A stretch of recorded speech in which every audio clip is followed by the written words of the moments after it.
नमस्कार दोस्तों, स्वागत करते हैं आप सभी का railway PYQ with Ankush channel में। तो आज के हमारे यहाँ पे टॉपिक है मैथ कि जैसे कि रेलवे ग्रुप डी हमारा टॉपिक है और हम इसकी तैयारी कर रहे हैं। इसमें जो सबसे ज़्यादा जो क्लिष्ट आता है, जो कठिन आता है वो मतलब कैलकुलेशन पार्ट में। तो मैथ और रीजनिंग हमारा कैलकुलेशन होता है, उसमें रीजनिंग तो थोड़ा बेसिक होता है मैथ के अपेक्षा, लेकिन मैथ थोड़ा यहाँ पर हार्ड आ जाता है क्योंकि मैथ में थोड़ा कैलकुलेशन लेवल थोड़ा हार्ड आता है। वो भी ग्रुप डी में तो बिल्कुल है, बहुत ज़्यादा ही हार्ड आता है और फिर कुछ क्वेश्चन आते हैं सरल, तो उसकी बात अलग है। तो हमें यहाँ पर आज की यहाँ पर इसमें हम बात करने वाले हैं कि जैसे हमारे ग्रुप डी में 25 क्वेश्चन आते हैं, तो 25 क्वेश्चन में से हम कैसे किस प्रकार उसका एनालिसिस करें, कैसा उसका अटेम्प्ट करें कि उसमें हम पूरा फुल में से फुल स्कोर कर पाए 25 में से 25। तो हम आज उसी की बात करने वाले हैं कि जैसे आपको सभी को पता है कि मान लो कि 25 क्वेश्चन आते हैं, तो उसमें बहुत ऐसे ऐसे क्वेश्चन होते हैं जो बहुत टाइम टेकिंग होते हैं और उनका हम यहाँ पर सोल्यूशन करने वाले हैं कि आखिर उनके लिए आखिर ऐसे क्या इलाज हो सकता है कि इनको हम कम से कम समय में हम इनको पूरा फुल में से फुल स्कोर कर सकते हैं। तो इसके लिए कुछ टिप्स है कुछ तरीके हैं, मतलब जैसे कि इनके लिए आप 3 स्ट्रेटजी को फॉलो करिए। पहला मतलब कि आप पहले उसको लर्न करिए, फिर मतलब कि आप पहले मैथ का पूरा कॉन्सेप्ट को समझिए। आपके ग्रुप डी में सिलेबस क्या है, आपने मतलब पूरा आपने पहले सिलेबस देख लिया। मैं उन लोगों को बता रहा हूँ जो एकदम बेसिक लेवल पे है, वो उनके लिए है मतलब लर्न। तो लर्न उनके लिए भी है जो बेसिक लेवल पे है, और जिन्होंने एक बार पूरा पढ़ चुका है उनके लिए भी है लर्निंग करना। लर्निंग करना दोनों लिए भी बहुत ज़रूरी है। जिन्होंने एक बार मैथ को पूरा पढ़ लिया है या तो जो स्टार्टिंग कर रहे हैं उनके लिए भी लर्निंग बहुत ज़रूरी है।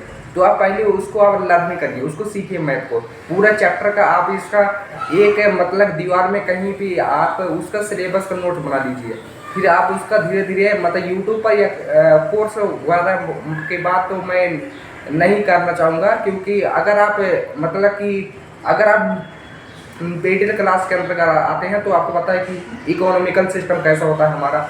तो अगर आपका सिस्टम ठीक ठाक है तो आप कोर्स ले सकते हैं, नहीं तो हम तो बोलेंगे कहीं ना कहीं तरीके से आपको उसका मतलब कि मेन मुद्दा है कि उसका ज्ञान इकट्ठा करना। अब हम चाहे कोर्स से इकट्ठा करें चाहे यूट्यूब से इकट्ठा करें फ्री में, चाहे क्लासेस दे करके, वो बात अलग है। लेकिन हमारा मुद्दा है कि सिलेबस पूरा करना, मैथ का जो भी कॉन्सेप्ट है उन सभी को हमें आना चाहिए, बस अच्छा आए जैसे आए। तो हमारा पहला पॉइंट है लर्निंग करना। तो आप उसको अगर लर्निंग कर रहे हैं तो कैसे भी कर रहे हैं, चाहे यूट्यूब से क्लासेस दे के मतलब तरह तरह के मतलब टीचर को आपको रिसर्च करना है कि कौन सा टीचर बेहतर है, तो आप उसको लर्न कर गए। फिर आप अगला आपको टॉपिक है रिवीजन। अब आपने जो भी आपने सीखा उसका मतलब आपने नोट्स बनाया। अब आप नोट्स बनाने के बाद जो भी कम से कम 10 15 20 आधा घंटा मिला करके आप उसको रिवीजन कर लीजिए। और फिर अब अगर आपने उसको रिवीजन कर लिया, अब आपने दूसरे पॉइंट में रिवीजन कर लिया, अब आपका तीसरा पॉइंट आता है प्रैक्टिस। अब आप उसको प्रैक्टिस करिए कि हमने जो भी मतलब कि रिवीजन किया है आप उसको अलग से मतलब उसी बेस पर मतलब कि बहुत कम पर्सन लीजिए, बहुत कम क्वेश्चनों को आप लीजिए। जैसे कि मान लो कि जैसे कि मतलब कि एक टॉपिक है और फिर मतलब टाइप के जैसे मैथ क्वेश्चन है, आपने एक SSC किताब ले ली मैथ, तो उसमें जो है ना उसमें टाइप वाइज दिया जाता है, टाइप वाइज। तो इसमें एक टाइप में पूरे एक तरह पूरे क्वेश्चन हो जाते हैं। मतलब जैसे कि फॉर्मूला होता है कि मतलब कि परसेंटेज निकालने का, मतलब कि x% और y% का निकालने का होता है, x% प्लस y% प्लस में xy बटा में 100, इस प्रकार एक फॉर्मूला होता है। तो इसी टाइप के जितने भी फॉर्मूला होते हैं मतलब कि फॉर्मूला है इसी प्रकार का उसका 20% होता है, उस सब में यही फॉर्मूला ही अप्लाई होते हैं। इसी प्रकार से आपको 20% नहीं करना है, आपको सिर्फ एक टाइप का एक प्रश्न एक अलग नोट्स में लिख लेना है, फिर अगले टाइप का 1% है, फिर मान लो कि अगले टाइप में मतलब 20% है, और उन सभी 20% में सिर्फ एक फॉर्मूला यूज हो रहा है। और वो फॉर्मूला है मान लो कि कोई भी फार्मूला मान लो चलो मतलब कि जैसे बहुत से फॉर्मूला होते हैं कि मान लो कि स्पीड का मतलब कि मान लो कि स्पीड का मतलब स्पीड का होता है डिस्टेंस अपॉन टाइम, इससे मान लो कि 20% इसी फॉर्मूला पर यूज हो रहा है।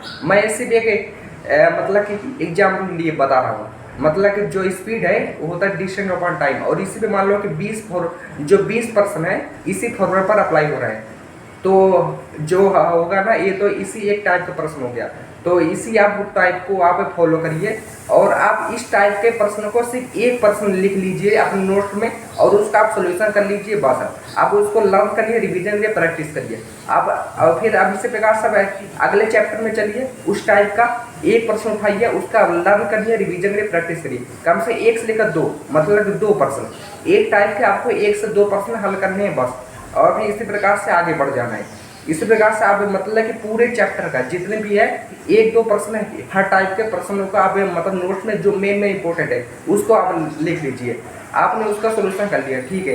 अब आप उठाइए अपना मतलब प्रीवियस ईयर क्वेश्चन, उसमें से आप मिलान करिए कि आपने जो प्रश्न मिले हैं जी मतलब आपने जिस टाइप के आपने मतलब उसके नोट्स बनाए हैं उसमें से कितने प्रश्न ऐसे हैं जो मिल रहे हैं और कितने प्रश्न हैं जो नहीं मिल रहे। तो फिर आप उसको मिलान कीजिए और फिर ये काम करिए कि ना हो तो एक अलग तरीका हो रहा है कि आप प्रीवियस ईयर क्वेश्चन के जितने प्रश्न हैं सबको आप लिख लीजिए।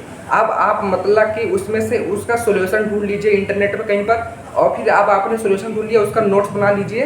मतलब प्रीवियस ईयर क्वेश्चन की आप नोट्स बनाइए। अब आपने नोट्स बना लिया, अब आप नोट्स कहाँ से बनाएंगे? मान लो कि टेक्स्ट बुक है, टेक्स्ट बुक में आपको ऐसे ऐसे प्रश्न मिल जाएंगे जो कि प्रीवियस ईयर क्वेश्चन बेस्ड होते हैं। आपने उसका सारा, मैं किसी कंपनी का प्रचार नहीं कर रहा, बस इतना बता रहा हूँ कि एग्जाम्पल के लिए, क्योंकि कंपनी बहुत है, ओली बोर्ड भी तो है जो कि मतलब अच्छे प्रश्नों को लाती है, टेक्स्ट बुक भी लाती है। मतलब कि मैं और एक तरह नहीं हूँ कि सिर्फ देखा देखी सिर्फ दिखावटी करते हैं, दिखावटी नहीं करना है हमें सिर्फ इतना है कि जो मेन मुद्दा जो सत्य है उसी का हमें बात करना है कि हमें सत्य से हमें मतलब है बस, कि हमें ज्ञान पाने से मतलब है, स्कोर फुल में से फुल करने बस, हमें बस इसी मतलब है। तो फिर और फिर इसी प्रकार से आपने जितने भी प्रीवियस क्वेश्चन है सभी प्रश्नों को उतार लिया, सभी टाइप को उतार लिया। अब आप मैचिंग करिए कि उसमें कितने फॉर्मूला है, मतलब कौन से फॉर्मूला वहाँ पर अप्लाई हो रहे हैं और जो भी वहाँ पर लागू हो रहे हैं वो कौन से टाइप से मैच कर रहे हैं, ज़्यादा कितने मैच कर रहे हैं। मतलब इसी प्रकार से मेरे मतलब कि आप अपनी किताब एक तरफ रखिए, एक तरफ आप अपनी किताब रखिए, एक तरफ अपनी कॉपी रखिए, एक तरफ अपने मतलब फोन या टैबलेट या लैपटॉप जो भी हो अपना सिस्टम रखिए। उसमें से जो भी प्रीवियस क्वेश्चन इंटरनेट पे जो भी मिले उसमें से आप मतलब पूरे नोट्स में उसको मतलब लिखते जाइए और फिर आप उसका मतलब जब आपने प्रश्न ढूंढ लिया अगर सॉल्व है तो आप उसको मतलब सॉल्व कर लीजिए, नहीं तो अगर उसका आप इंटरनेट पे सोल्यूशन ढूंढ लीजिए। सोल्यूशन ढूंढने के बाद अब आप उसको मतलब कि जाकर मैच कराइए कि कौन से प्रश्न कहाँ से मैच कर रहे हैं, कौन से मिल रहे हैं।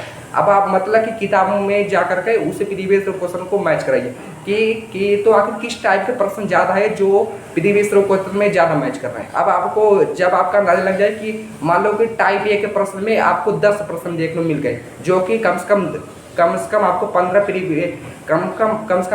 प्रीवियस ईयर क्वेश्चन में आपको देखने मिल गए। अब आपको मैथ के इतने प्रश्न आपको देखने मिल गए सिर्फ एक टाइप के, तब आप उसी टाइप को इतना अभ्यास कर लीजिए कि उसका लर्न करिए, रिवीजन करिए, प्रैक्टिस करिए। ये तरीका होता है 25 में 25 मार्क्स लाने का तरीका। अब आप इसी प्रकार से हर सब्जेक्ट का जितना भी है सभी टाइप का, क्योंकि मान लो कि एक जैसे एक चैप्टर है, एक चैप्टर में मान लो कि कम से कम मतलब कि 6 टाइप के प्रश्न हैं, 6 टाइप, और एक टाइप में कम से कम 20 प्रश्न आते हैं। तो उसी 6 टाइप में से कम मतलब 1 2 3 4 5 6 मतलब उन 6 टाइप में से कुछ एक आध टाइप ऐसा होगा जिस टाइप से प्रीवियस क्वेश्चन में बहुत क्वेश्चन पूछे होंगे। इसी प्रकार से हर चैप्टर में यही हाल है, मतलब वैसे हर टाइप से कहीं ना कहीं प्रश्न पूछा जाता है, लेकिन ऐसा नहीं कि पूरी बुक में से ही क्वेश्चन पूछा जाता है, ऐसी बात नहीं है। जैसे कि एक बार एक शिफ्ट में जो भी प्रश्न आए वो कि मतलब वो आपको एक टाइप में कुछ क्वेश्चन मिल गए, फिर अगले शिफ्ट में अगले चैप्टर के अगले टाइप्स के कुछ और प्रश्न मिल गए। तो अब मतलब कि आपको सीखना तो पूरा जरूरी है, ऐसी बात नहीं है, लेकिन जब आपका प्रीवियस क्वेश्चन आता है तो सब में नहीं आता है। तो आज के इतना काफी है, मिलते हैं नेक्स्ट वीडियो में।